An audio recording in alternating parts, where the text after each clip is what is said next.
ఈ రోజు దేవుని గడప సాక్షిగా రాయలసీమ ప్రజల్ని కొన్ని ప్రశ్నలు అడగాలనుకుంటున్నా. తల్లిని చెల్లిని మెడబట్టుకుని బయటికి గెంటేసింది ఎవరు? సొంత బాబాయిని లేపేసింది ఎవరు? జే బ్రాండ్లు అమ్మి పేదల రక్తం దాగింది ఎవరు? పళ్ళ కింద ఉన్న ఎర్ర బట్టను నొక్కి ప్రజల్ని బాధింది ఎవరు?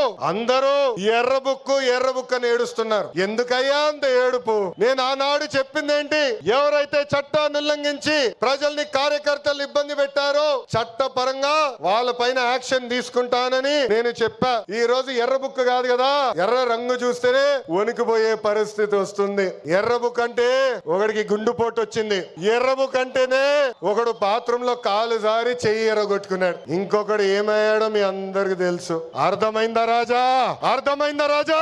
సమాజమే దేవాలయం, ప్రజలే దేవుళ్ళు అన్నారు అన్న ఎన్టీఆర్. అందుకే మనం 6 శాసనాలు ప్రకటించాం. తెలుగు జాతి విశ్వఖ్యాతి, స్త్రీ శక్తి, యువగలం, పేదల సేవల్లో సోషల్ రీఇంజనీరింగ్, అన్నదాతకు అండగా కార్యకర్తలే అధినేత. పాలిట్ బ్యూరో సభ్యుల దగ్గర నుంచి వేదికమైన పెద్దల దగ్గర నుంచి ఇక్కడున్న కార్యకర్తల వరకు ఈ 6 శాసనాలు మన శ్వాసగా బతకాలని ఈ సభాముఖంగా మిమ్మల్ని అందరినీ కోరుకుంటూ, మనకి ప్రజలు ముఖ్యం, వాళ్ళ ఆనందం వాళ్ళ సంతోషం ముఖ్యం. అహర్నిశలు కష్టపడాలా, వాళ్ళకి అందుబాటులో ఉండాలా. తిరిగి 2029లో మళ్ళీ కూటమి ప్రభుత్వాన్ని గెలిపించాలని ఈ సభాముఖంగా కార్యకర్తలందరూ తెలుపుకుంటూ, ఎప్పుడు మా ఇంటి తలుపు మీకోసం తెరుచుంటాయి. నేను మొన్నే చెప్పా, గ్రామ పార్టీలో ఏమైనా సమస్య ఉంటే మండల్ పార్టీని కలవాలి, మండల్ పార్టీలో సమస్య ఉంటే నియోజకవర్గ కమిటీని కలవాలి, వాళ్ళకి సమస్య ఉంటే ఏకంగా జిల్లా కమిటీ కలవాలి. వాళ్ళ కూడా సమస్య పరిష్కారం కాకపోతే ఎప్పుడు నవ్వుతున్నావు మన అధ్యక్షుల వారు పల్లా శ్రీనివాస్ గారిని కలవాలి.